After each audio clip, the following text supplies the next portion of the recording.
Hi everyone, this is Karen Abelian. Welcome back again sa ating mini vlog. So for today's video ay dadalhin ko kayo sa ating day 4 ng ating pagiging student observer. I'm so happy and excited kasi nabalik na kami sa aming regular day ng aming pag-observe. So, Tuesday na ngayon and I am so excited. Ay, nagising ako ng exactly 4 a.m. in the morning and so, ayun, nag-sign ako and after that is na nga, kumain na kami ng breakfast ng aking boyfriend kasi meron din siyang work ng 7 a.m.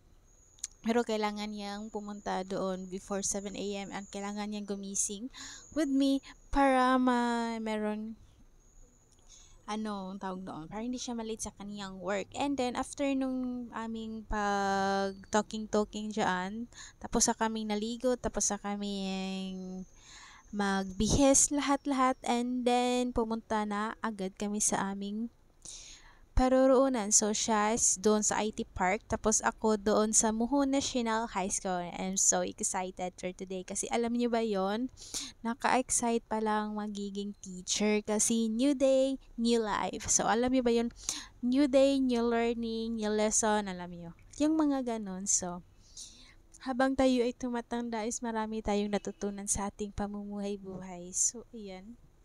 So, mag-isa lang pala ako ngayon kasi si Ate Lucia yung kasama ko. Minsan is ihatid siya sa kanyang banana and I am right here at exactly 5:33 in the morning.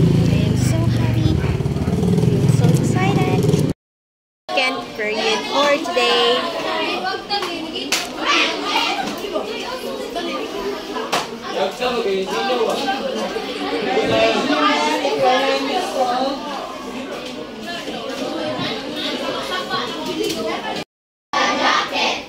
Okay, so ako tanawan. Pila ka ni original na price? 1,000 pesos. Aman, pila discount na. Sa pangutana. So, ayan na nga, narinig nyo na. So, itong video na ito is meron akong mapaparinig talaga sa inyo, galing talaga sa aking mentors. So,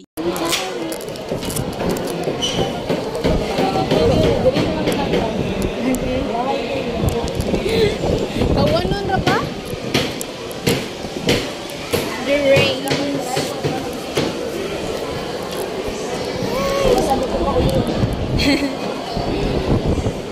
Ay, ang gatong grade 7 man ba?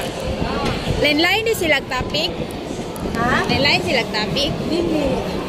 Ang kato kanina sa Jupiter, kayo pag Friday, ulit yung klase pag Friday, kaya seminar may orientation, may sa aral. Moto, nga awit sila. Abin ko Test man may pag Wednesday. Test nga pag Wednesday, pa-checking may pag Monday. Wednesday. Thursday, ay Friday, wala man doon. Last week, klase 2 days, so Wednesday, Thursday. Test me with Thursday. Pagkaman, kuhan, once nakatest, so mali na nag-test nila. Okay. Awit na sila. Hi, Mom! Happy birthday!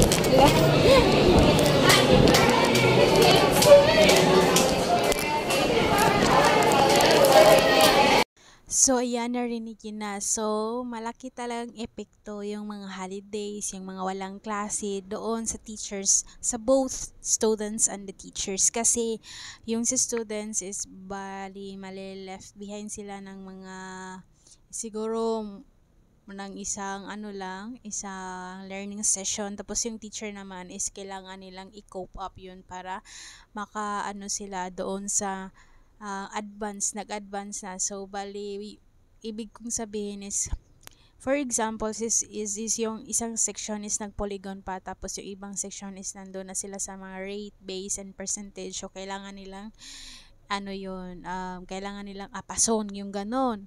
So, ganon yung kabig impact yung mga holidays and yung mga walang klase, ganon. So, iyon lang naman yung gusto kong yung malaman for now and I am so happy kasi na-answered yung questions ko. Kasi nagtaka ko ba't ganyan iba na yung dito tapos yung dito hindi pa. Kaya pala ganun pala yun. Kasi ang dami kasi walang classes last week kasi merong events sa school, and then merong nutrition month. Ang dami talagang nangyari sa buhay-buhay natin. So, ayun.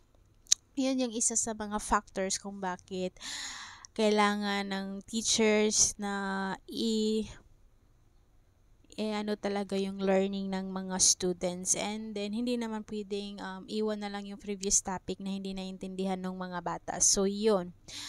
So I think that's all for today's learning, and see you soon on my next video. Bye guys.